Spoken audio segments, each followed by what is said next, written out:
మీరు 500 రకాలలో ప్రత్యేకమైన రకాలేంటి? మామిడిలో మా దగ్గర 250 రకాలు ఉన్నాయి. దాంట్లో ఒక 26 రకాలు ఏడాది పొడుగున ఏదో వడగళ్ళ వానల వల్ల కానీ కనుక దెబ్బతింటే రైతులకు మళ్ళీ వచ్చే సంవత్సరం వరకు రైతులు బేరగాళ్ళని బతిమలాడాల్సి వస్తుంది. సీజన్లో ఒక టన్ను వచ్చినా ఒకటే, ఈ సీజన్లో 10 కిలోలు వచ్చినా ఒకటే. నల్గొండ జిల్లా ఒకప్పుడు బత్తాయికి ప్రసిద్ధి, కానీ ఇప్పుడు బత్తాయి తోటలు కనుమరుగవుతున్నాయి. ఎందుకు అంటే రైతు చేతుల పంట ఉన్నప్పుడు 10,000 టన్ను ఉంటుంది, అది కోల్డ్ స్టోరేజ్లో పడ్డ తర్వాత ₹1,00,000 అయిపోతున్నది. కోరుకున్నప్పుడు పంట చేతికి అందే పద్ధతిని మేము ఆలోచిస్తున్నాము. ఆ రకంగానే మేయ కృషి వికాస కేంద్రము ఏర్పాటు చేసిన ఉద్దేశమే రైతు శ్రమలో అంటే కోరేజన్ లాంటి ఎక్సోపోన్ లాంటి మందులు వాడుతున్నారు. ఇవి చాలా దారుణమైన విషయాలు. అట్లనే స్ప్రే చేసే రైతుకు కూడా క్షేమదాయకం కాదు. రైతు ఆర్థికంగా నష్టపోతున్నాడు, ఆరోగ్యపరంగా నష్టపోతున్నాడు. హోమియో మందులే కాకుండా గో ఆధారిత మలమూత్రాదులు, దాన్ని పశు ఆధారితం అంటున్నామండి, గో ఆధారితం అనట్లేదు.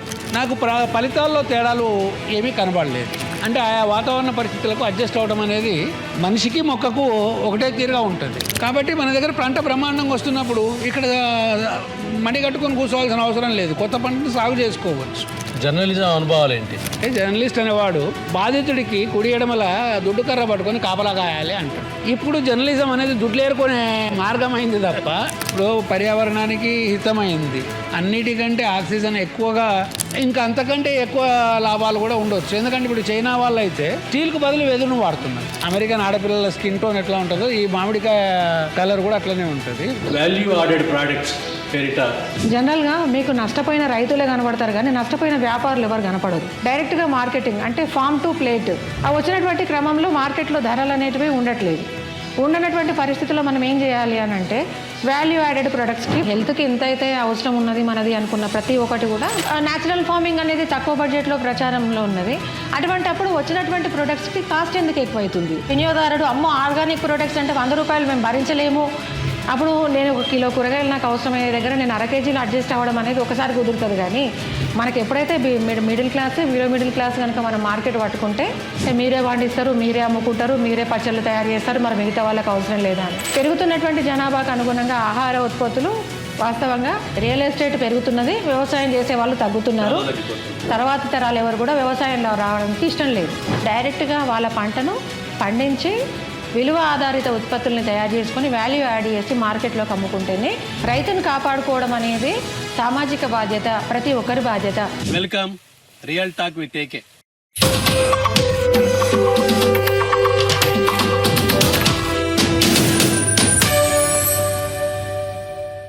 మనం ప్రస్తుతం భువనగిరి జిల్లా సమీపంలోని రామకృష్ణపురంలో ఉన్నాం. జిట్టా బాలరెడ్డి జ్యోతిరెడ్డిల నర్సరీ అంటే అందరికీ సుపరిచితం. 500 రకాల నర్సరీ వారు అందరికీ అందజేస్తున్నారు.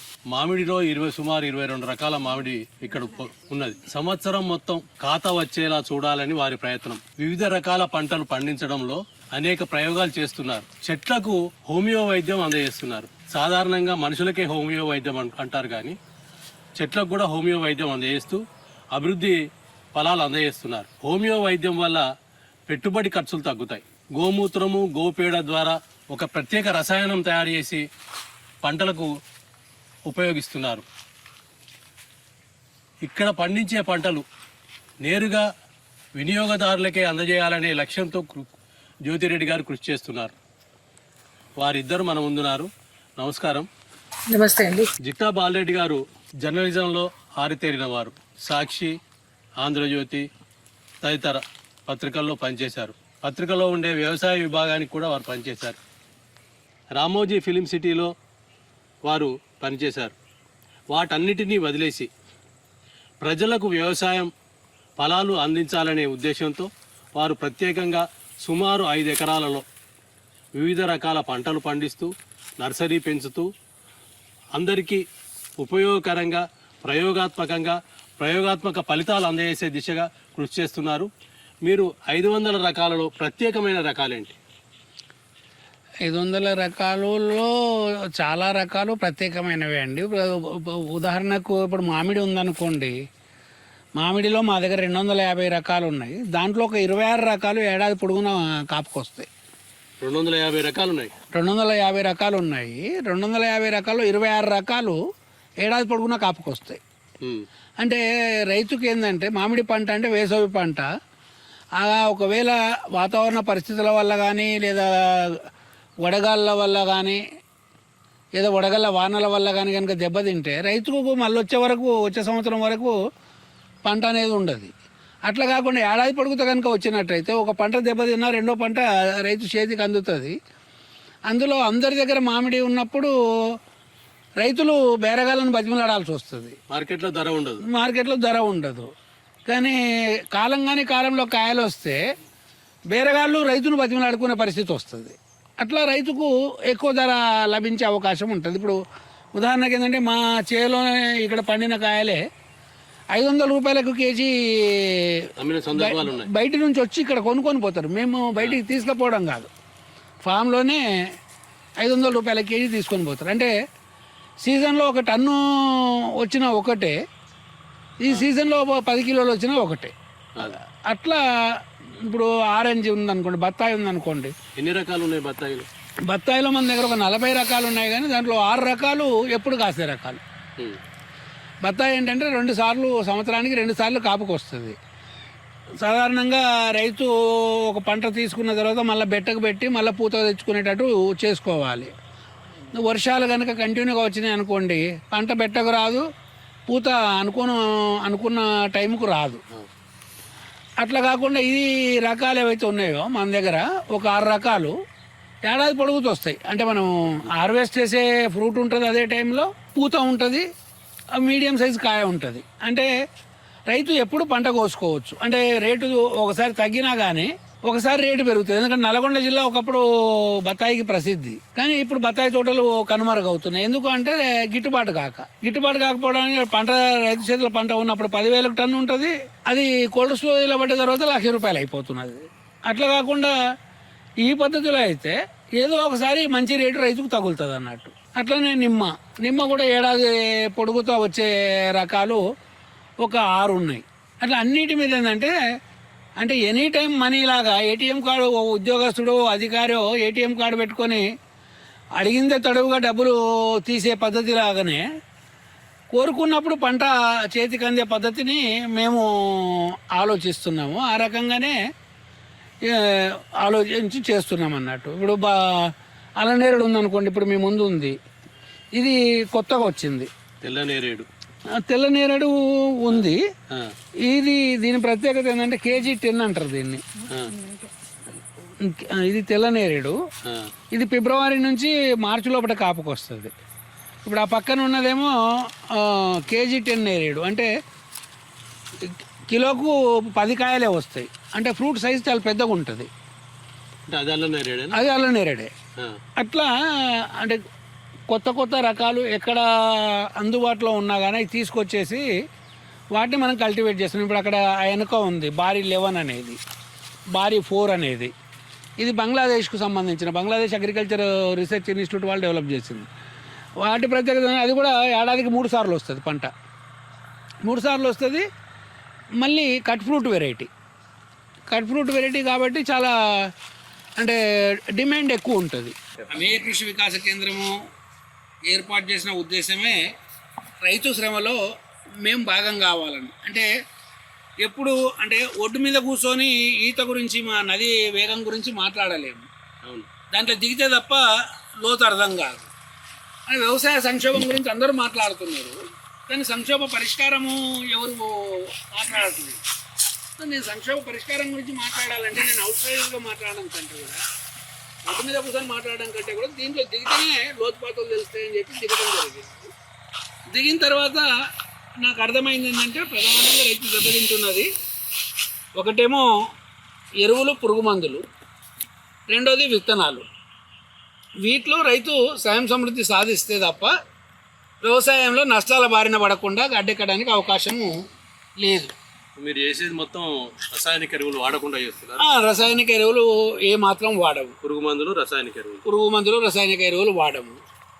ఇప్పుడు పంట పోషకాలకు సంబంధించిన విషయంలోకి వస్తే పశువుల పేడ, మూత్రము తోటి పేడ ద్రావణం అనేది తయారు చేసుకొని అది మొక్క పోషకానికి అవసరంగా ఇస్తాము. అట్లనే ఇప్పుడు ఈ తెగుళ్ళు చీడపీడలు వచ్చినప్పుడు హోమియో మందులు వాడి వాటిని నివారించుకుంటాం. ఇప్పుడు ఉదాహరణకి మీకు అంటే మీకు ఈజీగా అర్థం అవడానికి చెప్తున్నా. వంకాయ ఉందనుకోండి, పుచ్చులైన వంకాయ పండించుడు మా కష్టం అంటారు. అంటే పెద్దల సామెత ఏంటంటే వంకాయ పండించినోడు ఒండ్రైన మునగాడు అని చెప్పి సామెతనే ఉంది. వంకాయ పండించుడు చాలా కష్టం, బెండకాయ పండించుడు చాలా కష్టం, ఎందుకంటే పురుగు ఎక్కువ ఉంటుంది. ఈ బోరర్ను కంట్రోల్ చేయడానికి మేము హోమియోలో తూజా అనే మందు ఉంది. ఈ తూజా అనేది పలు విధాలుగా పనిచేస్తుంది. అది యాంటీ ఫంగల్గా పనిచేస్తుంది, యాంటీ బోరర్గా పనిచేస్తుంది, అంటే త్రిప్స్ అండ్ మైట్స్ను కంట్రోల్ చేస్తుంది, అంటే పేనును నల్లిని వీటిని కూడా కంట్రోల్ చేస్తుంది. ఇది ఒక ఎకరాకు వచ్చేటప్పటికి ఒక 10 పంపులు కొడతాడు అనుకుంటే రైతు 2.5 రూపాయలకి ఒక పంపు, 10 పంపులకి 25 రూపాయలు పడుతుంది. అంటే ఒక ఎకరం ఖర్చు 25 రూపాయలు. ఆయన నెలకు 4 సార్లు కొట్టినా కానీ 100 రూపాయలు అవుతుంది, అంతే 100 రూపాయలు అవుతుంది. ఇటు మీరు వంకాయ తినేటోళ్ళు, ఇష్టంగా తినేటోళ్ళకి విషం లేకుండా మీరు పంట తినగలుగుతున్నారు. ఇలా వంకాయ పండించే రైతులు విపరీతమైన విషం ఉన్న మందులు వాడాల్సి వస్తుంది. వారానికి 2 సార్లు కొడుతున్నాడు. ఒక బుడ్డి రేటు 1600, అంటే కోరేజన్ లాంటి ఎక్సోపోన్ లాంటి మందులు వాడుతున్నారు. ఇవి చాలా దారుణమైన విషయాలు. ఇక్కడ 25 రూపాయలు, అక్కడ 1600, అది విషపూరితం. అది విషపూరితం. అది అటు తిన్న వినియోగదారుడికి కూడా క్షేమదాయకం కాదు. అట్లనే స్ప్రే చేసే రైతుకు కూడా క్షేమదాయకం కాదు. రైతు ఆర్థికంగా నష్టపోతున్నాడు, ఆరోగ్యపరంగా నష్టపోతున్నాడు. తను పండించిన పంటను ఏ వినియోగదారుడికి అయితే అందజేస్తున్నాడో ఆయన కూడా ప్రమాదంలో పడుతున్నాడు. కాబట్టి దీనివల్ల ఏమవుతుందంటే, ఒకటి రైతు ఆర్థిక స్వావలంబనకు అవకాశం దొరికింది, రెండోది వచ్చేంటంటే వినియోగదారుడికి విషరహితమైన ఆహారం వెళ్తుంది. సో ఈ వ్యవసాయ రంగంలో ఆగ్రో హోమియోపతి మీద చేసిన పరిశోధనలో ప్రతి పంటకి, అంటే వరి, కూరగాయల దగ్గర నుంచి పండ్ల తోటల వరకు ప్రతి పంటకు కూడా మేము హోమియో మందులే వాడుతున్నాం. దానివల్ల ఏంటంటే పంట పెట్టుబడి అనేది బాగా తగ్గిపోతుంది. ఈ పరిశోధన ఫలితాలను కూడా నేరుగా అంటే అమేయ కృషి వికాస కేంద్రం యూట్యూబ్ ఛానల్ ద్వారాను, అట్లనే జాతీయ పత్రికల ద్వారా కూడా వాటిని రైతులకి అంటే ఓపెన్ సోర్స్లోనే పెట్టి ఉంచామన్నట్టు. దాని మీద వ్యాపారం చేయడం అని కాకుండా, ఇక పలానా బోరర్ వచ్చింది, పలానా తూజా కొట్టుకో, పలానా ఇప్పుడు పిండి నల్లి వచ్చింది, ఈ సోరినం అనే పనిచేస్తుంది, లేదా ఈ పౌడరీ మిల్డ్యూ అంటారు, బూడిద తెగులు వచ్చింది, బూడిద తెగులుకి ఈ క్యూప్రమేట్ వాడుకోండి అని.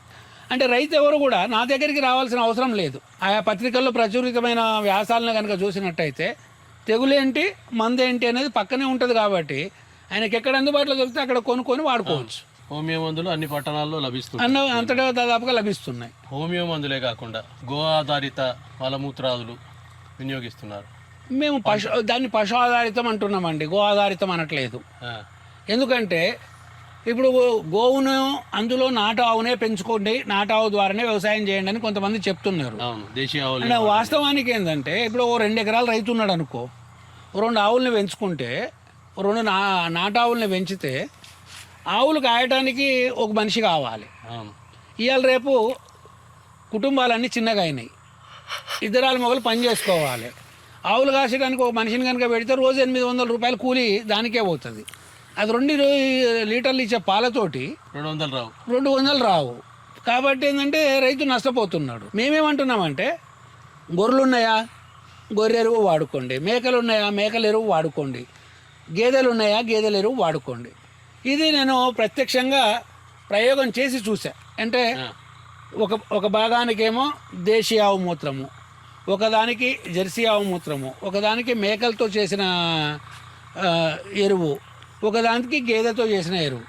నాకు ఫలితాల్లో తేడాలు ఏమీ కనబడలేదు. నాతో పాటు కొంతమంది అంటే ఈ వ్యవసాయ రంగంలో విఘ్నులు అనుకునే వాళ్ళు కూడా వచ్చి ఫలితాలు కూడా వాళ్ళకి చూపించడం జరిగింది. అనుకున్నప్పుడు ఇప్పుడు ఏదైతే ఉంది మనకు మన లక్ష్యం ఏంటంటే పెట్టుబడి తగ్గాలి, వినియోగదారుడికి విషరహితమైన ఆహారం వెళ్ళాలి, ఇది కదా కావాలి. కాబట్టి మేము పశు ఆధారిత వ్యవసాయం అంటున్నాం తప్ప గో ఆధారిత వ్యవసాయం అనట్లేదు. అంటే మీరు రకరకాలుగా 500 రకాల నర్సరీ ఉంది ఇక్కడ. ఇందులో మన దేశంలో మన ప్రాంతంలో పండని పెరగని మొక్కలు ఉంటాయి అనేది ఒకటి ప్రచారంలో ఉంది కదా, అట్లాంటివి ఏమన్నా మీరు పెంచి చూపిస్తారు? అట్లా చాలా ఉన్నాయి, అట్లా చాలా రకాలు ఉన్నాయి. ఇప్పుడు మామిడి ఉందనుకోండి, మనందరికీ తెలిసి అది వేసవి పంటనే, అవును. ఒక పునాస కాయ తప్ప రెండోసారి వచ్చేది వేరే రకాలు ఉండవు. ఇప్పుడు 26 రకాలలో ఒకటి వియత్నాం వెరైటీ ఉంది, ఇగో ఇది ఇప్పుడు ఇది వచ్చేటప్పటికి టిబెట్ వెరైటీ, ఒకటి వచ్చేటప్పటికి థాయిలాండ్ వెరైటీ, ఒకటి ఇండోనేషియన్ వెరైటీ, ఇట్లా ఆయా దేశాల నుంచి సమీకరించాను నేను మొత్తం 26 రకాలను. 26 రకాలు మన చేలో కాస్తున్నాయి. ఇంకోటి ఏంటంటే మామిడి కాయతోని మనము భయపడాల్సిన అవసరం లేదు, ఎందుకంటే ఇది యూనివర్సల్ క్రాప్. అవును. మ్యాంగో పుట్టింది, మామిడి పుట్టింది భారతదేశంలోనే, దాని బొటానికల్ నేమ్ కూడా మ్యాంగోఫెరా ఇండికా, కానీ అది ప్రపంచం అంతా విస్తరించింది. ఇప్పుడు అట్లా అనుకుంటే ఏంటంటే, ఇప్పుడు కూరగాయలు ఉన్నాయనుకోండి, మిరప మనది కాదు, క్యాబేజీ మనది కాదు, ఆలుగడ్డ మనది కాదు, ఇవన్నీ విదేశీయులు మనకు తీసుకొచ్చినాయి. మనం వేరే రకాల దుంపలు తినేవాళ్ళమేమో కానీ బంగాళాదుంప మనది కాదు. బంగాళాదుంపను యూరోపియన్స్ మన దేశానికి తీసుకొచ్చిండ్రు. అట్లనే మిర్చి, చిల్లీ మనది కాదు, మిరియాలు వాడేవాళ్ళు. అట్లా వచ్చేటప్పటికి ఏంటంటే ఇప్పుడు మనిషి ఇప్పుడు మన దేశం నుంచి, ఇప్పుడు భారతదేశం నుంచి లేదా ఆసియా దేశాల నుంచి యూరోప్కు అమెరికాకి వెళ్ళి ఎట్లయితే అక్కడి వాతావరణానికి మనిషి సెటిల్ అవుతున్నాడో, మొక్కకు కూడా అదే అడాప్టబిలిటీ అనేది ఉంటుంది. అంటే ఆయా వాతావరణ పరిస్థితులకు అడ్జస్ట్ అవ్వడం అనేది మనిషికి మొక్కకు ఒకటే తీరుగా ఉంటుంది. కాకపోతే దీంట్లో కావాల్సింది పరిశోధన విస్తృతం చేయాలి. ఇప్పుడు పనస ఉందనుకోండి, పనస అసలు కోస్తా జిల్లాలో మాత్రమే పండుతుంది అనేది ఒక భ్రమ ఉండేది. ఇప్పుడు తెలంగాణ యారిడ్ జోన్లో వచ్చేటప్పటికి మన ట్రాపికల్ జోన్లో ఇంకా అక్కడికంటే టేస్ట్ ఉంటుంది. పండు ఏదైనా కానీ ఉష్ణోగ్రతలు ఎక్కువ ఉన్న దగ్గర పండుకు తెగుళ్ళు రావు, నీరున్న దగ్గర కాయలో తీపిదనం తగ్గుతుంది, నీరు తక్కువ ఉన్న దగ్గర కాయలో తీపిదనం పెరుగుతుంది. మన తెలంగాణలో ఆ పరిస్థితి ఉంది. ఇప్పుడు ఇక్కడి మామిడికాయకి అంటే ఒక సీజన్లోనే వస్తుంది అనేది కూడా ఒక పేరు ఉంది. పనస కూడా ఆల్ టైమ్ రకాలు ఇప్పుడు మా దగ్గర ఒక 6 ఉన్నాయి. 2 వియత్నాం వెరైటీస్, వియత్నాం పింక్ అనేది, వియత్నాం సూపర్ ఎర్లీ అనేది, ఒకటి థాయిలాండ్ వెరైటీ, ఒకటి ఇండోనేషియన్ వెరైటీ, ఒకటి లావోస్ నుంచి తెచ్చింది. ఇట్లా అన్నీ ఇప్పుడు మీకు కాయలే కనబడుతున్నాయి, చెట్ల మీద కాయలే కనబడుతున్నాయి. అంటే ఏడాదికి ఖచ్చితంగా 3 పంటలు వస్తాయి. కాబట్టి 3 పంటలలో ఇప్పుడు తెలంగాణలో మొత్తానికి పనసకి ఇప్పుడు విపరీతంగా డిమాండ్ పెరుగుతుంది. పనస కనుక సాగు చేసుకుంటే రైతుకు ఒకటేమో ఈ ఫలసాయము లభిస్తుంది, ఈ కోతులు ఇట్లాంటి వాటి దాడి నుంచి కూడా మనకు అది కాపాడుకోవచ్చు. ఎందుకంటే అది కాయ లాగుంటుంది, జంతువులు కూడా పెద్దగా ఇష్టపడవు, చీల్చి తినలేవు. అట్లనే రేటు కూడా రోజు రోజుకు పెరుగుతుంది పనసకి. కాబట్టి మన దగ్గర పంట బ్రహ్మాండంగా వస్తున్నప్పుడు ఇక్కడ మడి కట్టుకొని కూర్చోవాల్సిన అవసరం లేదు, కొత్త పంటను సాగు చేసుకోవచ్చు. ఇప్పుడు దాంతో యాంటీ డయాబెటిక్ పౌడర్స్ తయారవుతున్నాయి, ఇంకో రకాలు, అంటే వ్యాపారాత్మకంగా దానికి డిమాండ్ రోజు రోజు పెరుగుతున్నది. ఇంకోటి కలప పరంగా కూడా చూస్తే ఒక 20 ఏళ్ళు పోయిన తర్వాత కలప కనుక చూసినట్టయితే మనకు దీనికంటే అంటే మామూలు కలప కంటే విలువైన కలప, అంటే అతి విలువైన కలప అని చెప్పొచ్చు. ఒక రకంగా ఏంటంటే సంగీత వాయిద్య పరికరాలు, వీణ లాంటివి, వయలిన్ లాంటివి అన్నీ కూడా పనస కలప నుంచే చేస్తారు. అంటే చాలా ఫినిషింగ్ చాలా సూపర్గా వస్తుంది అన్నట్టు. దాంతో అది ఇళ్ళల్లో కూడా మనం వాడుకోవచ్చు దాన్ని, ఆ కలపను. ఇంకా ఏ రకాలు మీరు ప్రత్యేకంగా ఈ నర్సరీకి వస్తే ప్రత్యేకంగా రకాలు అనేటివి ఏమైనా ఉన్నాయా? మామిడి, బత్తాయి, నిమ్మ, అంటే నిమ్మలో కూడా ఆల్ టైమ్ వెరైటీస్ ఒక 6-7 రకాలు ఉన్నాయి. అంటే మామూలు చిన్న నిమ్మకాయ దగ్గర నుంచి మొదలు పెడితే దాదాపు 3 కేజీలు వచ్చే నిమ్మకాయ కూడా ఉంది. పాండోరోసా లెమన్ అనే ఒకటి ఉంది, అది ఇటలీది. అది జనరల్గా నిమ్మకాయ ఏంటంటే ఎవరైనా సైనస్ పేషెంట్స్ ఉన్నారనుకోండి, సైనస్ ప్రాబ్లం ఉందనుకోండి, నిమ్మకాయ తినగానే వాళ్ళకి ఇమీడియట్గా సైనస్ గ్లాండ్స్ ఎక్స్పాండ్ అయిపోయి ప్రాబ్లం స్టార్ట్ అవుతుంది.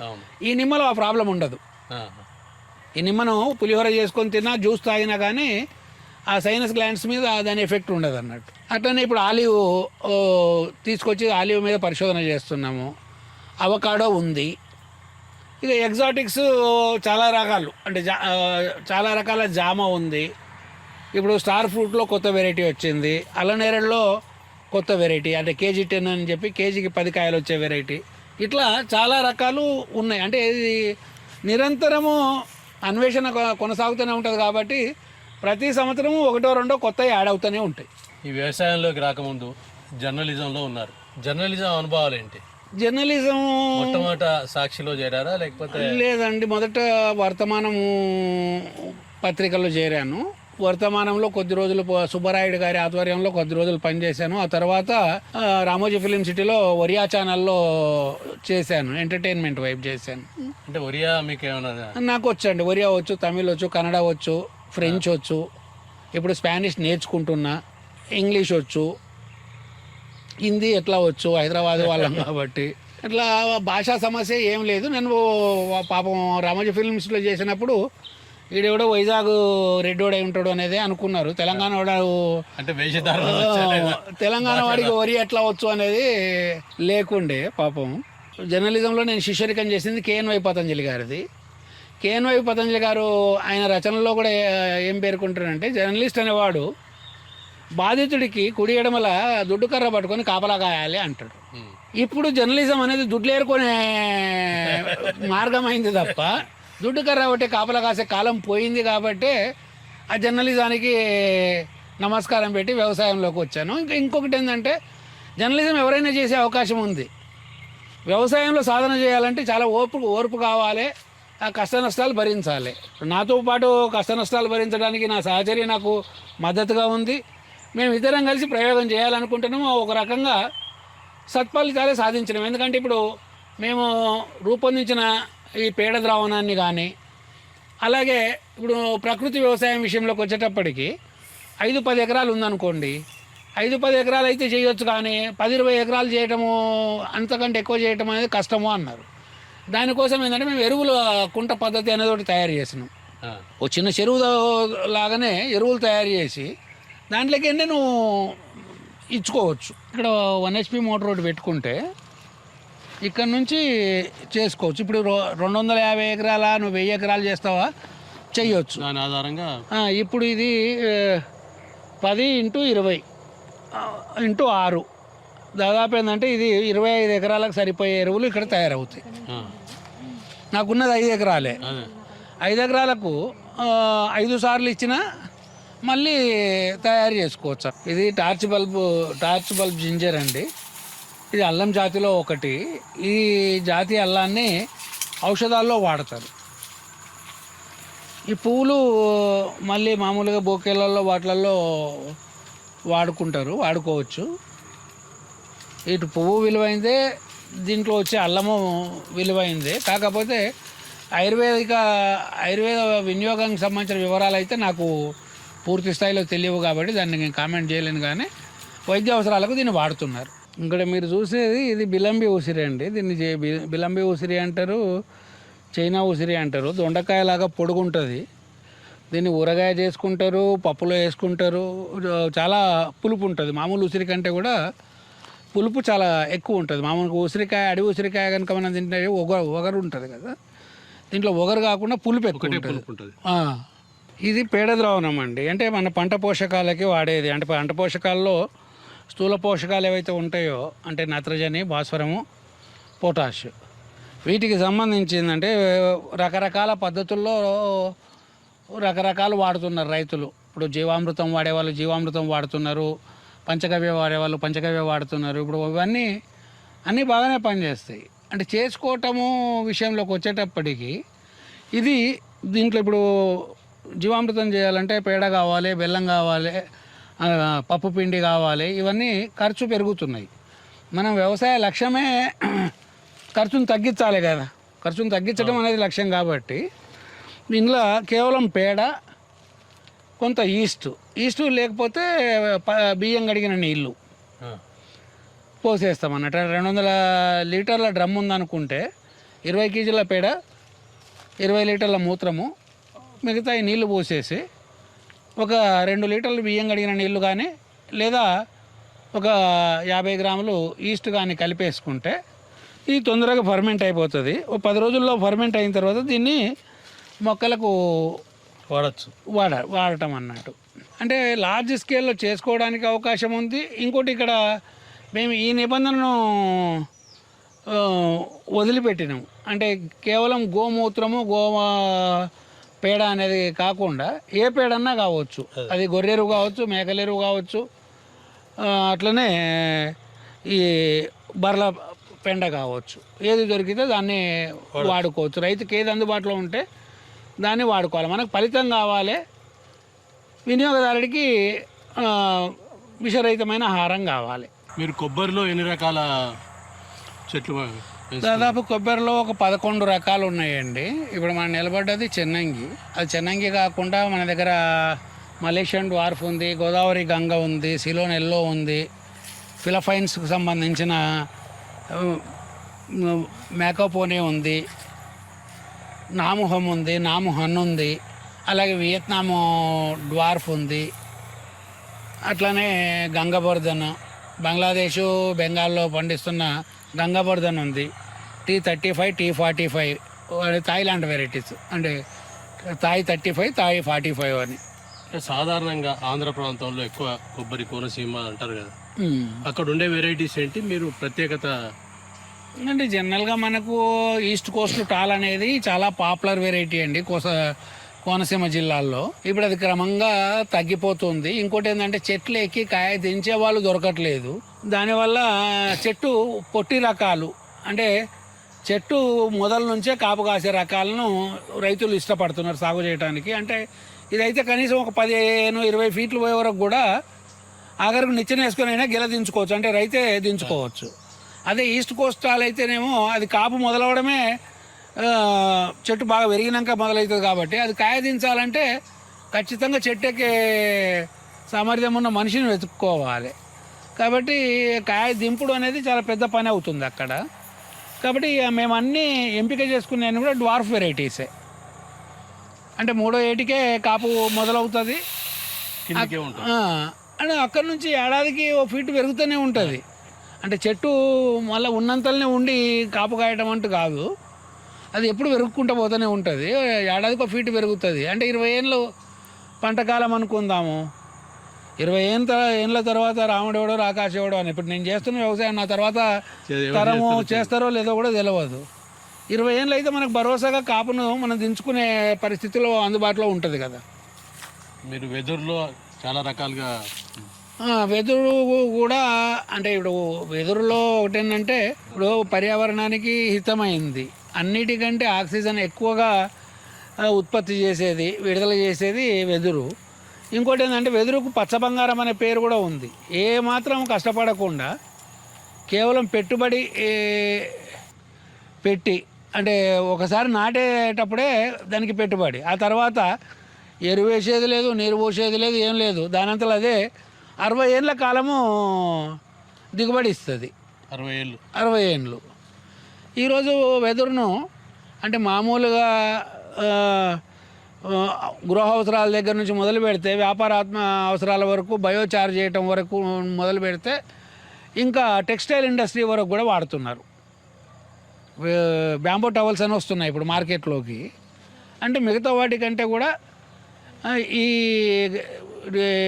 క్లాత్ లోపల యాంటీ బ్యాక్టీరియల్ ప్రాపర్టీస్ ఉంటాయి. అలాగే చెమటను పీల్చుకునే స్వభావం చాలా ఎక్కువ ఉంటుందని చెప్పి అంటే ప్రాచుర్యంలోకి అయితే వచ్చి మార్కెట్లో నడుస్తున్నాయి.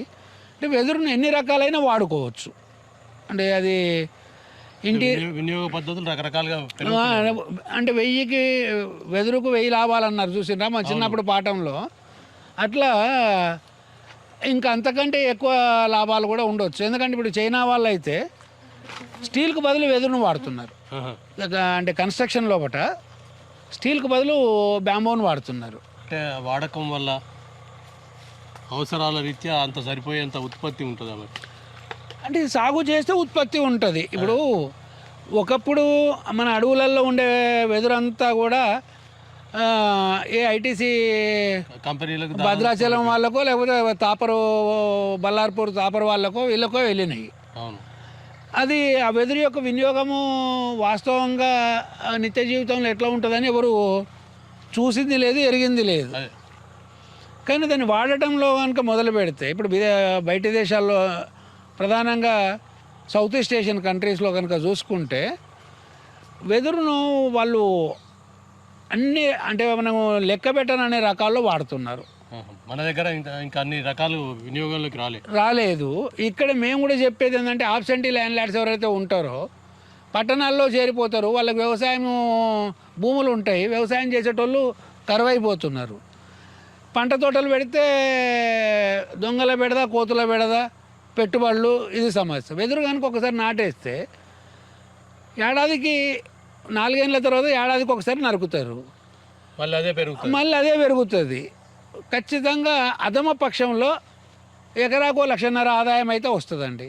అధమ పక్షం చెప్తున్నా నేను. అంటే రైతు ఎప్పుడు కూడా ఒక పంట దిగుబడికి సంబంధించిన లెక్కలు వేసుకునేటప్పుడు, లాభం లెక్కలు వేసుకునేటప్పుడు కనిష్ట స్థాయి నుంచి మొదలు కావాలి. అప్పుడు ఒకవేళ ధరల్లో తేడా వచ్చినా కానీ నిరాశపడ్డాడు. ఇప్పుడు నేను వేస్తున్న లెక్క ఏంటిదంటే ఒక బొంగుకు 30 రూపాయలు అనుకున్నా కానీ ఖర్చు కూడా రొటీన్, మళ్ళీ ఖర్చు తక్కువ, ఖర్చు లేనే లేదు, వాటంతలవే పెరుగుతుంటాయి. ఒకవేళ ఇరిగేషన్ ప్రొవైడ్ చేయాలనుకుంటే ఆ ఇరిగేషన్ మేరకు ఖర్చు పెట్టాల్సి వస్తుంది తప్ప, లేకపోతే అసలు ఖర్చే లేదు.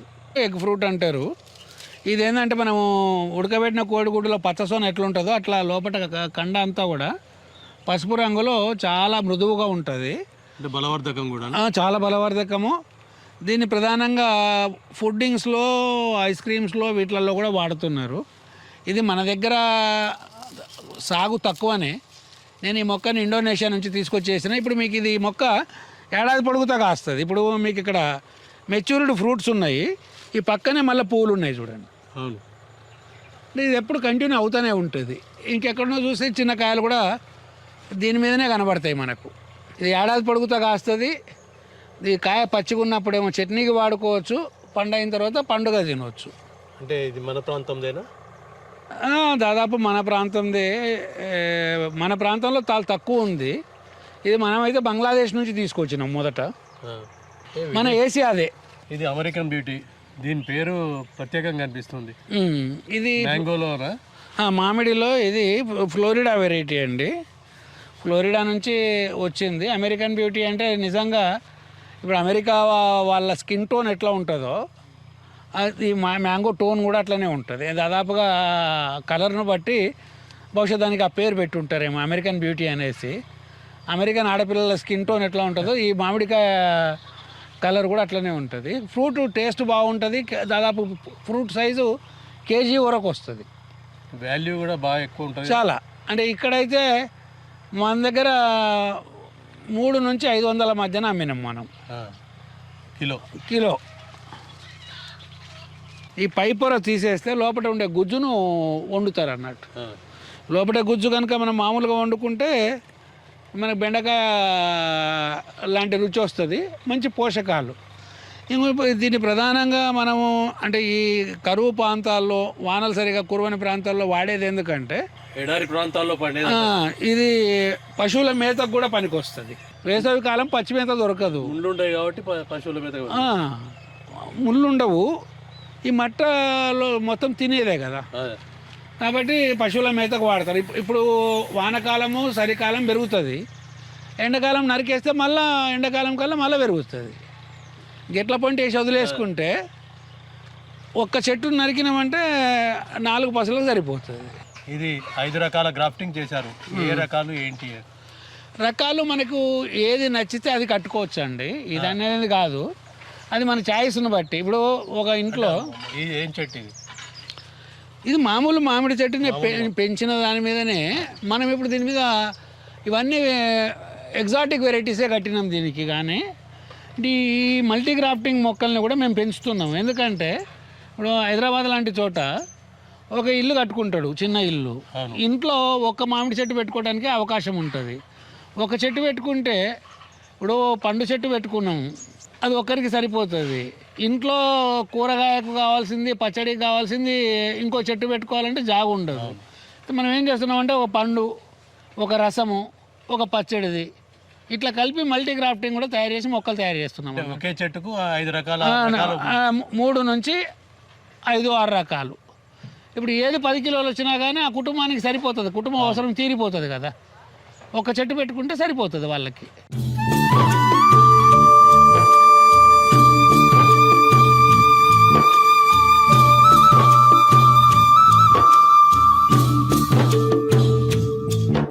బాలరెడ్డి గారు, మీరు జర్నలిజంలో చేసేటప్పుడు మీకున్న వివిధ భాషల పరిచయం ద్వారా ఫ్రెంచ్ నుంచి అనేక కథలు, సాహిత్యం అనువాదం చేశారు. వాటి అనుభవాలేంటి? ఏం లేదండి, సాహిత్యంలో అభిరుచి ఉంది కాబట్టి ఇప్పుడు తెలుగు సాహిత్యం చదవటము, తరువాత తెలుగులోకి వచ్చిన విదేశీ భాషల సాహిత్యం కూడా చదవటం జరిగింది.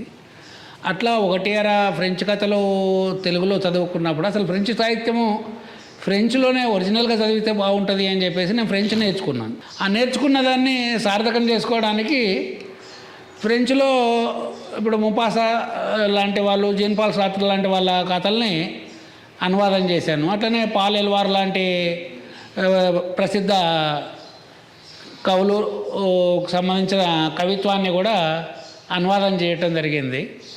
ఈ అనుభవం అనేది అపురూపంగా నేనేం దాచుకోలేదు. ఇప్పుడు నేను చేసిన అనువాదాలు అవి కూడా అవి ప్రచురణం అయితే అయినాయి, కానీ ప్రచురించిన కాగితాలు కూడా నేనేమి దాచిపెట్టుకోలే.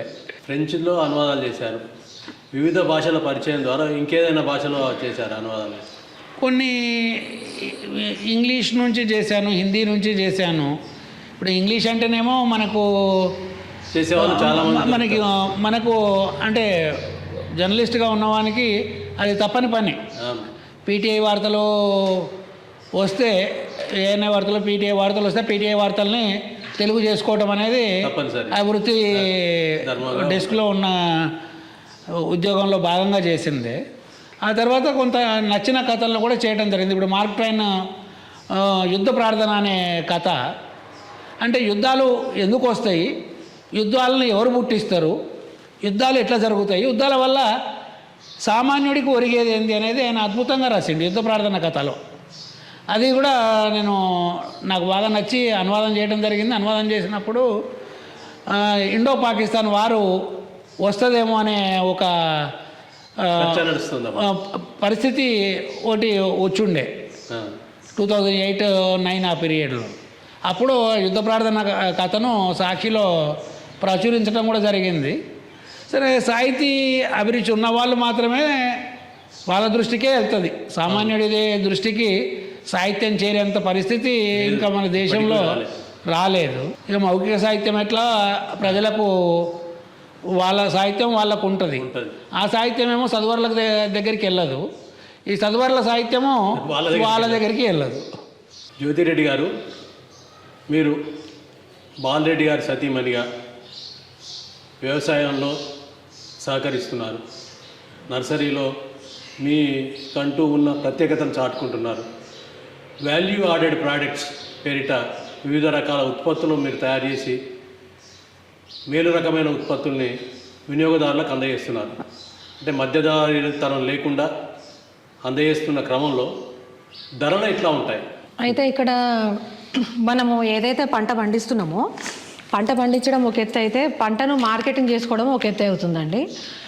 మెయిన్గా ఇక్కడ చూసుకుంటే ఏమవుతుందంటే, ఏదైనా ప్రొఫెషన్లో ఒక వ్యక్తి, ఇప్పుడు మీరు ఒక జర్నలిస్టు, మీరు ఒక్కరు మాత్రమే ఉద్యోగం చేస్తారు, మీ ఫ్యామిలీకి సంబంధం లేదు. కానీ అగ్రికల్చర్ ఒకటి మాత్రం హోల్ ఫ్యామిలీ కష్టపడితేనే వ్యవసాయం అనేది ముందుకు పోతుంటుంది. అట్లాంటి పరిస్థితులలో కుటుంబం మొత్తం కూడా వ్యవసాయంలో ఉండి వచ్చినటువంటి ప్రొడక్ట్స్ని తీసుకెళ్ళి మనం మార్కెట్లో, ఇప్పుడు కూరగాయలు పండినాయి, కూరగాయలు తీసుకెళ్ళి మనం మార్కెట్ చేసుకోవాలి. అప్పుడు రైతులకే మిగలటం లేదు. జనరల్గా మీకు నష్టపోయిన రైతులే కనబడతారు, కానీ నష్టపోయిన వ్యాపారులు ఎవరు కనపడరు. మీరు గమనించినట్లయితే వ్యాపారులే రైతులే తీసుకుపోతారు, రోడ్ల మీద టమాటాలు వారబోస్తారు, రైతులే తీసుకుపోతారు, మామిడికాయలు వారబోస్తారు, రైతులే పంటలు ధరలు రావటం లేదని పొలాలకు అగ్గి పెట్టుకుంటుంటారు. కానీ ఎక్కడ కూడా మార్కెట్లో ఉన్నటువంటి వ్యాపారస్తుడు ఎవరు కూడా ఆయన సరుకును రోడ్డు మీద వారబోయడం కానీ, ఆయన సరుకును తగలబెట్టుకోవడం కానీ ఎక్కడ చేయటం లేదు.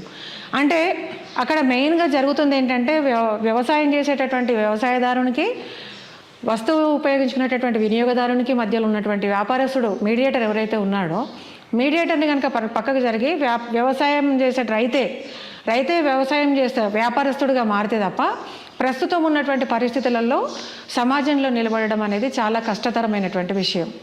అటువంటి పరిస్థితులలో మనం ఏం చేస్తున్నాము, డైరెక్ట్గా మార్కెటింగ్ అంటే farm to plate, farm to consumer, farm to plate అంటే ముందు ఏమనుకున్నామంటే మీడియేటర్ని పక్కకు జరిపేసి మన దగ్గర ఉన్నటువంటి పంటను డైరెక్ట్గా వినియోగదారునికి అంటే వచ్చిన ఫామ్ దగ్గరకు వచ్చినటువంటి వాళ్ళకి కూరగాయలు ఇవ్వడము, లేకపోతే మనమే వాళ్ళ దగ్గర పంపించడము, అట్లా అనుకున్న తర్వాత ఆ క్రమంలో జరుగుతున్నది ఏంటంటే మన దగ్గర ఎక్కువగా ప్రొడక్ట్ వచ్చినప్పుడు, పంట ఎక్కువగా వచ్చినప్పుడు దాన్ని మనకున్నటువంటి రెగ్యులర్ కస్టమర్స్ కంటే అవసరాలకు ఎక్కువగా వస్తుంది ఒక్కోసారి. ఆ వచ్చినటువంటి క్రమంలో మార్కెట్లో ధరలు అనేటివి ఉండట్లేదు. ఉండనటువంటి పరిస్థితుల్లో మనం ఏం చేయాలి అని అంటే వాల్యూ యాడెడ్ ప్రొడక్ట్స్కి మనం వెళ్ళాలనేది మనకు అర్థమైంది. అంటే టమాటా ఒక్కొక్క కాలంలో ₹2, ₹1, ₹2 ఉంటుంది. వినియోగదారుని దగ్గరకు వచ్చేటప్పటికి మాత్రం ₹10, ₹15 తక్కువగా ఎన్నడూ ఉండటం లేదు. అంటే కనీసం ₹10 అయినా వినియోగదారునికి మినిమం రేటు. రైతుకు రవాణా ఛార్జీలు కూడా రాని సందర్భాలు చాలా ఉంటాయి. అటువంటి పరిస్థితులలో మేము ఏం చేస్తామంటే టమాటాని ఎండబెట్టినాం పూర్తిగా. టమాటాని ఎండబెట్టి అమ్మినప్పుడు మాకు ఒక ₹800 కేజీకి మేము అమ్ముకోగలిగినాం దాన్ని. అంటే ఒక 20 కేజీల టమాటాను మనం ఎండబెడితే ఒక కేజీ వస్తుంది. దాన్ని మనం పౌడర్ కిందకి కూడా కన్వర్ట్ చేసుకోవచ్చు. పౌడర్ కిందకి కన్వర్ట్ చేసుకుంటే ₹1000 పైనే వస్తుంది. దాన్ని ఇంకా ఇన్స్టెంట్గా అంటే ఇన్స్టెంట్ రసం మిక్స్గా అట్లా మనం దాన్ని ఇంకా కన్వర్ట్ చేసుకుంటే ఇంకా కొంత కాస్ట్ ఎక్కువ అవుతుంది. అంటే ఒక వస్తువుని ఎన్ని రూపాయలుగా మనం మార్పు చెందించగలిగితే మనకు రైతుకు అంత డబ్బులు వస్తాయనే ఉద్దేశం మీద ఆ క్రమంలో మనం ప్రయోగాలు చేసుకుంటూ వచ్చినాం. టమాటా ఉందనుకోండి, టమాటా పౌడరు, టమాటా ఒరుగు, టమాటా వడియాలు, టమాటా 2-3 రకాల పచ్చళ్ళు, టమాటా సాసు, ఇట్లా టమాటా కేచప్, ఇట్లా ఇన్ని రకాలుగా ఒక వస్తువుని మనం మార్పు చేసినప్పుడు మనకి ఇంకా వేస్టేజ్ అనేది ఉండదు కదా. ఒకవేళ ఏదైనా అంటే కాయ మనం గ్రేడింగ్ చేసినప్పుడు కొంచెం పుప్పు వెళ్తుంటుంది, కొంచెం వేస్టేజ్ వెళ్తుంటుంది. అటువంటిది మళ్ళీ మనకు గొర్రెలు, ఆవులు అవి ఉన్నాయి కాబట్టి వాటికి వేస్తాము. అది కూడా కాదు అనుకున్నటువంటి పక్షంలో కంపోస్ట్లో మనం వేస్తున్నాం తప్ప ఇంకా జీరో వేస్టేజ్ అనమాట. ఇప్పుడు మామిడికాయ వచ్చింది, పచ్చి మామిడికాయ వచ్చింది. పచ్చి మామిడికాయ మనకు జనరల్గా ఏమవుతుంటుంది, కాయ పక్వానికి వచ్చే ముందు, కాయ పడ్డ తర్వాత ఈదురు గాలులు వస్తుంటాయి, రాళ్ళ వర్షాలు వస్తుంటాయి, రాలిపోతుంటాయి. అప్పుడు ముదిరినటువంటి కాయ ఏదైతే ఉంటుందో ముదిరినటువంటి కాయని మనము గుజ్జుగా చేసుకోవచ్చు. ఇప్పుడు నా చేతిలో ఉన్నటువంటిది ఇది మామిడికాయ గుజ్జు. అంటే దీంట్లో మనం ఎటువంటి ప్రిజర్వేటివ్స్ కలపకుండా కేవలం పసుపు, ఉప్పు మాత్రమే కలిపినాము. ఇట్లా ప్రిజర్వ్ చేసుకున్నటువంటి మామిడికాయ గుజ్జుని సంవత్సరం మొత్తం కూడా మామిడికాయ పప్పులోకి, మామిడికాయ పులిహోరకి, మామిడికాయ చారులాగా మనం ఎక్కడైతే మనం పులుపు వాడుకోవాలనుకుంటున్నామో అక్కడ దాన్ని వినియోగించుకోవచ్చు.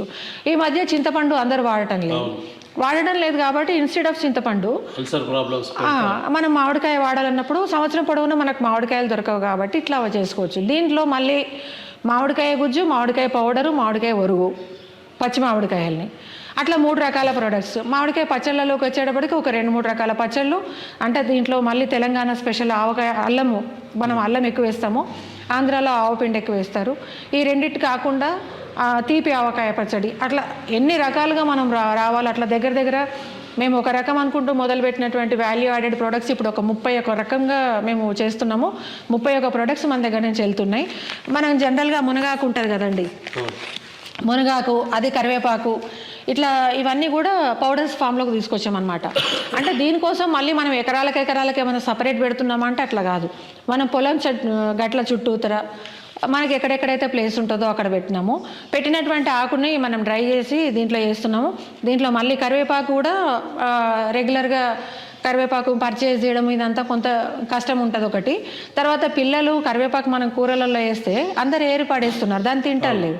మనం కరివేపాకు అనేది మన హెల్త్కి అవసరం కాబట్టి దాన్ని పౌడర్ ఫామ్లోకి ఇట్లా తీసుకొస్తే మనం ఒక ½ స్పూనో ఫుల్ స్పూనో వేసుకున్నాం అనుకోండి మన టేస్ట్కి అనుగుణంగా, దాన్ని మనం తింటాం, మన ఆహారంలోకి భాగంగా అయిపోతుంది. అట్లా మనము కరివేపాకు పొడిగా, కరివేపాకు కారము, మళ్ళీ వడియాల ఇంట్రెస్ట్ ఉన్నటువంటి వాళ్ళకి ఏదైనా ఇప్పుడు మునగాకు ఉంది, మునగాకు కూడా వడియాలలోకి, అంటే మనం హెల్త్కి ఎంత అయితే అవసరం ఉన్నది మనది అనుకున్న ప్రతి ఒక్కటి కూడా మనం అట్లా యాడ్ చేసుకుంటూ పోయినాం.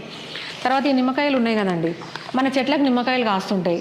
కాసినటువంటి నిమ్మకాయల్ని మనం ఇక్కడ రెగ్యులర్గా సేల్కి పెడతాం, అమ్ముతాం. సంవత్సరం మొత్తం మనకు ఆల్ టైమ్ వెరైటీస్ కాబట్టి ఎప్పుడూ కాస్తూనే ఉంటాయి. కాసినటువంటి నిమ్మకాయ ముక్కల్ని ఇట్లా ఊరబెట్టి పెడతాము. డైరెక్ట్గా ముక్కలు కావాలనుకున్న వాళ్ళకి ముక్కలు ఇచ్చేస్తాము. దీంట్లో మళ్ళీ మా ఎండు కారం వేసినటువంటి పచ్చడి, పచ్చి కారం వేసినటువంటి పచ్చడి, 2 రకాలు. అంటే మనకు ఒక ప్రోడక్ట్ నుంచి 3-4 రకాలుగా బై ప్రొడక్ట్స్ తీసుకొస్తే వృధా కాదనేది. తర్వాత పాలు వస్తున్నాయి, పాలను మనం నెయ్యిగా తయారు చేస్తున్నాం, పాలు అమ్మట్లేదు. నెయ్యి తయారు చేసిన తర్వాత వచ్చినటువంటి మజ్జిగని మళ్ళీ మజ్జిగ మిరపకాయలు, మజ్జిగ బెండకాయలు, అట్లా ఎన్ని రకాలుగా ఒక వస్తువుని వాడుకోగలగడానికి అవకాశం ఉందో అన్ని రకాలుగా వాడుతున్నాం. ఇక్కడ ఇంకొకటి కూడా దృష్టిలో పెట్టుకోవాలండి.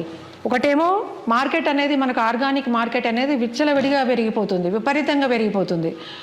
అసలు వాస్తవంగా ఆర్గానిక్ ప్రొడక్ట్స్ అంతగా మార్కెట్లోకి వస్తున్నాయి కదా, పండిస్తున్నటువంటి రైతులు ఎవరు అనేది. ఇప్పుడు మార్కెట్లో మీకు ఆర్గానిక్ ప్రొడక్ట్స్ ఉంటున్నాయి, ఆర్గానిక్ పేరిట ప్రచారం జరుగుతుంది, ఆర్గానిక్ ప్రొడక్ట్స్ ఉంటున్నాయి. ఆ పండించినటువంటి రైతులు ఎవరు మరి? ఇప్పుడు నేను ఈ ప్రోడక్ట్ నేను పండిస్తున్నాను, నేను మీకు చెప్తున్నానండి నా దగ్గర పంట ఉంది, నేను పండిస్తున్నాను, కానీ అంత హ్యూజ్ ప్రోడక్ట్లో హ్యూజ్ ప్రొడక్ట్స్ ఎక్కడి నుంచి వస్తున్నాయి? ఎక్కువ మొత్తంలో ప్రొడక్ట్స్ పండించేటటువంటి రైతులు లేరు. లేనటువంటి పరిస్థితులలో ఇప్పుడు వినియోగదారుడు కూడా టోటల్ డైలమాలో ఉన్నాడండి, కన్ఫ్యూజన్. అంటే నిజమా అబద్ధమా ఏది అనేది తెలియదు. ఇంకొకటి ఆర్గానిక్ అనేసరికి ధరలు ఎక్కువ ఉంటాయి. ఇక్కడ మెయిన్గా మనము దృష్టి పెట్టాల్సింది ఒకటేమో జీరో బడ్జెట్ న్యాచురల్ ఫార్మింగ్ అనేది ప్రచారంలో ఉన్నది. న్యాచురల్ ఫార్మింగ్ అనేది తక్కువ బడ్జెట్లో ప్రచారంలో ఉన్నది. అటువంటి అప్పుడు వచ్చినటువంటి ప్రొడక్ట్స్కి కాస్ట్ ఎందుకు ఎక్కువైతుంది? ఇప్పుడు సింపుల్ లాజిక్ కదా. ఇప్పుడు జీరో బడ్జెట్ న్యాచురల్ ఫార్మింగ్, మరి కాస్ట్ ఎందుకు ఎక్కువ కావాలి? బడ్జెటే లేనప్పుడు తక్కువ కావాలి కదా. అక్కడ ఎక్కడ మిస్ మ్యాచ్ అవుతుంది. అది మీరు గమనించినట్లయితే మేమేమంటున్నామో, తక్కువ బడ్జెట్లో వ్యవసాయం చేయండి, రైతుకు 4 రూపాయలు మిగిలాలంటే పెట్టుబడి మనం ఎప్పుడైతే తగ్గిస్తామో ఆటోమేటిక్గా మనకు లాభాలు కనబడతాయి. ఒకవేళ పంట తక్కువ రాదు, ఒకవేళ పంట కొంచెం తక్కువ వచ్చినా కానీ మనకు పెట్టుబడి తక్కువైంది కాబట్టి ఫైనాన్షియల్గా కూడా అది బ్యాలెన్స్ అవ్వడానికి అవకాశం ఉంటుంది. నా ఉద్దేశం ఏంటంటే, మనం పంట పండించడం ఒక ఎత్తు, దాన్ని తక్కువ కాస్ట్లో పండించడం ఒక ఎత్తు. అంటే పంట ఉత్పాదకతను మనము పెట్టుబడిని మనం తగ్గించాలి. వచ్చినటువంటి ఉత్పత్తి ఏదైతే ఉందో అది కూడా రీజనబుల్ రేట్స్లో కస్టమర్కి వెళ్ళాలి. అంటే ఇప్పుడు మనం నెయ్యి తయారు చేస్తున్నాము, నెయ్యి తయారు చేసేది మనం 2500 రూపాయలకి నాటు ఆవులతో అమ్ముతున్నాము. మీకు ఓపెన్ మార్కెట్లో చూసుకున్నట్టయితే 3500, 4000, 4500 రూపాయలు కూడా నెయ్యి అమ్ముతున్నారు. అంటే మేమేమంటామంటే, ఇప్పుడు మనం సెంటర్లో పోసేటటువంటి రేటు 35 నుంచి 40 రూపాయలు. ఆ 35 నుంచి 40 రూపాయల రేటు మనం క్యాలిక్యులేట్ చేస్తున్నాము. లేదు దేశవాళీ ఆవు పాలు 100 రూపాయల లీటర్ ఉంది మార్కెట్లో అని చెప్పేసి కొంత అమ్ముతున్నారు. అటువంటి అప్పుడు 100 రూపాయలకు కనుక మనం పాలు అమ్ముకోగలిగితే పాలు అమ్ముకోవడమే బెటర్. ఎందుకంటే దాన్ని కాగబెట్టి, పెరుగు తోడుపెట్టి, చిలికి, వెన్న చేసి ఇదంతా అవసరం లేదు కదా. ఇప్పుడు మా గ్రామాలలో 100 రూపాయలకు అమ్ముడు అనేటువంటి పరిస్థితే. కాబట్టి మేమేం లెక్క పెట్టుకుంటామంటే 40 రూపాయలకు వచ్చిన దానికంటే 2500 రూపాయలు ఒకటి నెయ్యి వస్తుంది. మళ్ళీ మాకు వచ్చేటటువంటి మజ్జిగలో మేము మళ్ళీ బై ప్రొడక్ట్ అంటే మజ్జిగ మిరపకాయలు చేసుకుంటున్నాము, మజ్జిగ బెండకాయలు చేసుకుంటున్నాము, మళ్ళీ గోకృపామృతంకి వాడతాము, మిగిలినటువంటి దాన్ని మళ్ళీ మేము ఆవులకు వాడుతున్నాము. కాబట్టి మేము ఏదో రకంగా దాన్ని వాడుకుంటున్నాం కాబట్టి ఎక్కడో ఒక దగ్గర మాకు ఆ డబ్బులు అనేది అడ్జస్ట్ అయిపోతాయి. కాబట్టి మాకు డబ్బులు సరిపోతాయి అని మేము అనుకుంటున్నాం. అటువంటి పరిస్థితులలో ఏదైనా కానీ, అంటే రైతు బజార్లో 24 రూపాయలకు టమాటా ఉంది, ఇది న్యాచురల్ ఫార్మింగ్లో కల్టివేట్ చేసింది, మనం 25 రూపాయలకి పోనీ 30 రూపాయల వరకు అమ్ముకుంటే సరిపోతుంది. దాన్ని 100 రూపాయలు చేయక్కర్లే. 100 రూపాయలకు చేయడం వల్ల వినియోగదారుడు అమ్మో ఆర్గానిక్ ప్రొడక్ట్స్ అంటే 100 రూపాయలు మేము భరించలేము అనేది ఒకటి. అట్లా కాస్ట్ కూడా మనం మార్కెట్లో ఎక్కువ రాకుండా ప్రయత్నం చేస్తున్నామండి. అంటే ఒక 24 రూపీస్ రైతు బజార్లో, మార్కెట్లో 24 రూపాయలు టమాటా ఉంది, మనం 26, 27, 30 వరకు మనం చేసుకోవచ్చు. కానీ మరీ 100 రూపాయలు చేయాల్సినటువంటి అవసరం అయితే లేదు. ఇట్లా 100 రూపాయలు అనేటప్పటికీ ఇప్పుడు మనకు మధ్యతరగతి వాళ్ళకి వాళ్ళ నెలవారీ ఖర్చులు అనేది ఖచ్చితమైనటువంటి లెక్కతో కూడుకున్నటువంటి ఉంటాయి. అప్పుడు నేను 1 కిలో కూరగాయలు నాకు అవసరమైన దగ్గర నేను 1/2 కేజీలో అడ్జస్ట్ అవ్వడం అనేది ఒకసారి కుదురుతుంది, కానీ రెగ్యులర్గా కుదరదు కదా. అటువంటి పరిస్థితులలో బిలో మిడిల్ క్లాస్ వాళ్ళైతే ఆర్గానిక్ ఉత్పత్తుల వైపు చూడటం లేదండి. మనకి ఎప్పుడైతే middle class, below middle class కనుక మనం మార్కెట్ పట్టుకుంటే ఏ ప్రొడక్ట్స్కైనా డోకా లేకుండా ఉంటుంది. కాబట్టి ధర మీద కూడా మనం కొంచెం కాన్సన్ట్రేట్ చేయాల్సినటువంటి అవసరము మిగతా రైతులు కూడా ఉంటుంది. తర్వాత ఈ పండించినటువంటి పంటను మనం అమ్ముకోవడం, ఒక ప్లాట్ఫామ్ కావాలి మనకు అమ్ముకోవడానికి ప్లాట్ఫామ్ కావాలి అని అనుకున్నప్పుడు ఫేస్బుక్ ఉంది, నాది జిట్టా టెక్నాలజీ పెరిగింది, సోషల్ మీడియా, ప్రతి ఒక్కరి చేతిలో ఫోన్ ఉంటుంది. ఇంట్లో ఏ వస్తువులు ఉన్నా లేకున్నా, మనం ఎక్కడికైనా వెళ్ళాలన్నా లేకున్నా కానీ ప్రత్యేకంగా ప్రతి ఒక్కరికి ఒక ఫోన్ అయితే కంపల్సరీ. ఇప్పుడు అది కంపల్సరీ ఎసెన్షియల్ అది. అటువంటి పరిస్థితులలో అదే సోషల్ మీడియాని మనం వాడుకుంటే అయిపోతుంది కదా అని ఫేస్బుక్ పేజ్ ఉందండి నాది, జిట్టా జ్యోతిరెడ్డి. బాలరెడ్డి గారిది బాలరెడ్డి జిట్టా అని ఉంటుంది. అట్లానే అమేయ కృషి వికాస కేంద్రం అనేది యూట్యూబ్ ఛానల్ కూడా ఉన్నది. మన ప్రోడక్ట్ ఏది తయారైనా మనకు పండిన ఏ పంట పండినా దాన్ని ఆ రోజు వాట్సాప్ స్టేటస్గా పెట్టడమో ఒక స్టోరీ లాగా చేయడమో చేస్తున్నాము. వచ్చినటువంటి ఆర్డర్స్ అన్నిటిని కూడా మనం మళ్ళీ పచ్చళ్ళు కారపొడులు అయితేనేమో కొరియర్ చేస్తున్నాము. మొక్కలు తర్వాత పండ్లు కూరగాయలు మాత్రం కొరియర్ చేయటం లేదు. ఎందుకంటే అది కొంత వ్యవస్థ ఏర్పాటు చేసుకోవాల్సి ఉంది. ప్యాకింగ్ ఇదంతా కూడా మ్యాన్ పవర్తో కూడుకున్నటువంటిది కాబట్టి ఆ శ్రమ ఎక్కువ అవుతుంది. అందుకోసం అని చెప్పేసి మొక్కలు పళ్ళు కూరగాయలు కొరియర్ చేయటం లేదు. పచ్చళ్ళు కారపొళ్ళు తేనె నెయ్యి ఇవన్నీ కూడా మనం కొరియర్ చేస్తున్నాం. ఇట్లా ప్రతి ఒక్క రైతు కూడా ఆలోచించి కొంత ఇన్నోవేటివ్గా ఆలోచించి ఆయన వస్తువులు ఆయన తయారు చేసుకుంటే అంటే అమ్ముకుంటే డైరెక్ట్ అమ్ముకుంటే ఏం కాదండి. మొన్న ఒకరు అంటున్నారు అనమాట, అంటే మీరే పండిస్తారు మీరే అమ్ముకుంటారు మీరే పచ్చళ్ళు తయారు చేస్తారు మరి మిగతా వాళ్ళకి అవసరం లేదా అని. మిగతా వాళ్ళకి అవసరం లేదా అనేది కాదండి. మనకు ఇండియా మనము జనాభా పరంగా మొదటి స్థానంలోకి వచ్చేసినాము. పెరుగుతున్నటువంటి జనాభా మనది. పప్పు ధాన్యాలు ఇటువంటివన్నీ కూడా మనం బయట దేశాల మీదనే ఆధారపడి ఉన్నాం. ఇప్పటికే పెరుగుతున్నటువంటి జనాభాకు అనుగుణంగా ఆహార ఉత్పత్తులు వాస్తవంగా పెరగటం లేదు. ఒక బియ్యం మాత్రమే మన దగ్గర సఫిషియెంట్గా ఉంటున్నాయి. మిగతా ఏవి కూడా మన దగ్గర సరిపోయినటువంటి నిల్వలే. అటువంటి పరిస్థితులలో వ్యవసాయ కమతాలు తగ్గిపోతున్నాయి. మీరు గమనించండి, రియల్ ఎస్టేట్ పెరుగుతున్నది, వ్యవసాయం చేసే వాళ్ళు తగ్గుతున్నారు. కమింగ్ జనరేషన్స్ ఏవైతే ఉన్నాయో మన తర్వాత తరాలు ఎవరు కూడా వ్యవసాయంలో రావడానికి ఇష్టం లేదు. అటువంటి పరిస్థితులలో ఉన్నటువంటి వ్యవసాయంలో నిలదొక్కుని పంటలు పండించడం ఒక ఎత్తు అయితే, పండించినటువంటి పంటల్ని మార్కెటింగ్ చేసుకోవడం అనేది ఇంకా పెద్ద టాస్క్.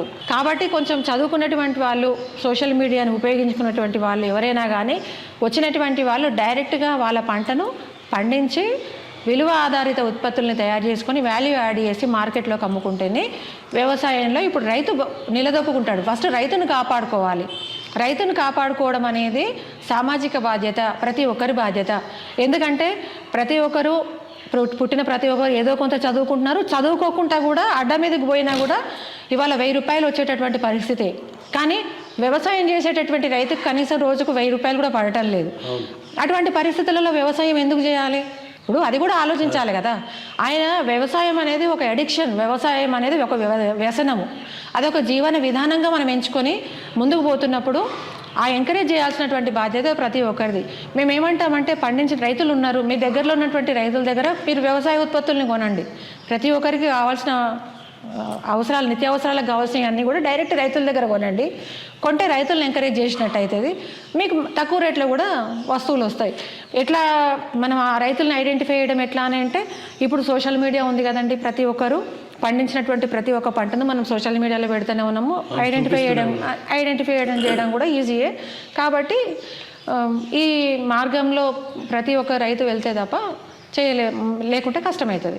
ఇక నర్సరీ పరంగా చూస్తే రకరకాల మొక్కల గురించి మీకు ఆల్రెడీ బాలరెడ్డి గారు ఎక్స్ప్లెయిన్ చేస్తున్నారు. అట్లా అంటే ఆల్ టైమ్ వెరైటీస్ మీద మనం కాన్సన్ట్రేట్ చేస్తే రైతుకు నిత్యం ఆదాయం రావడానికి అవకాశం ఉంటుంది. ఎందుకంటే ఇప్పుడు మనం గమనించినట్లయితే 3 సంవత్సరాల నుంచి రైతు మార్కెట్లో మామిడి పంట లేదండి. ఎందుకంటే ఒకటేమో తేనె మంచు వల్ల పూత రాలిపోయింది, ఒకసారి ఏమో గాలివానలకు పోయింది, ఒకసారి పంటనే రాలేదు, ఒకసారి ఏమో అది మనకు ఫ్రూట్ ఫ్లై దెబ్బకు మొత్తం కాయంత పురుగు వచ్చేసి మార్కెట్లోకి కాయనే అమ్ముడు పోని పరిస్థితి. అట్లా సంవత్సరానికి ఒకటేసారి వచ్చేటటువంటి పంటల మీద మనం కాన్సన్ట్రేట్ చేస్తే అది లక్కీ లాటరీ లాగా అవుతుంది, అయితే హిట్ లేకపోతే ఫట్. అట్లా కాకుండా మనము త్రూఅవుట్ ద ఇయర్ మనకి పంటలు వస్తున్నాయి అనుకున్నప్పుడు నిలకడగా ఒక ఆదాయం రావడానికి అవకాశం ఉంటుంది. కాబట్టి ఆల్ టైమ్ వెరైటీస్ మీద మనం కాన్సన్ట్రేట్ చేయాలనేది ఒక ఉద్దేశం. ప్రతి రైతు కూడా ఇట్లా ఇన్నోవేటివ్గా ఆలోచిస్తేనే నిలబడగలుగుతాడు. వినియోగదారులు కూడా కొంచెం రైతుని ఎంకరేజ్ చేసేటటువంటి ప్రయత్నం చేస్తే మంచిదనేది మా ఉద్దేశం.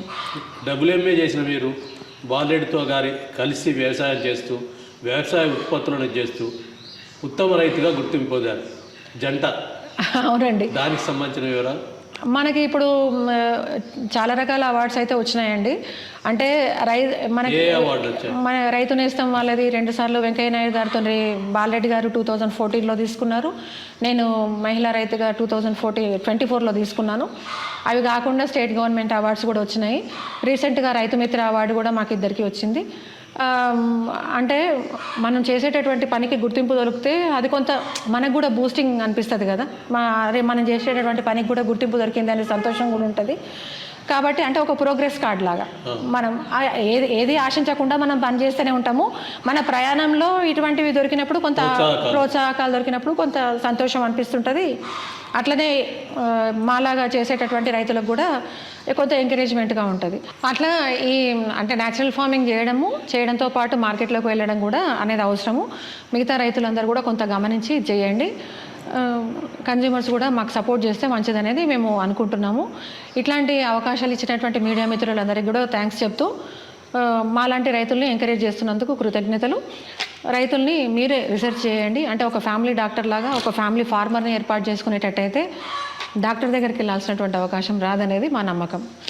థ్యాంక్ యూ అండి. ఇదండి జిట్టా బాలరెడ్డి గారు, జ్యోతిరెడ్డి గారుల వ్యవసాయ జీవన విధానం. సాధారణ వ్యవసాయం కాదు,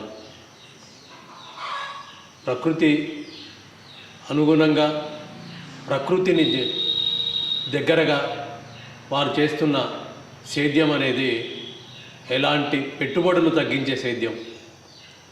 గో ఆధారిత అంటే జంతు ఆధారిత అనొచ్చు, వివిధ రకాల పశువుల ఆధారిత పేడ, మూత్రము వీటన్నిటిని వినియోగించి చేయడం.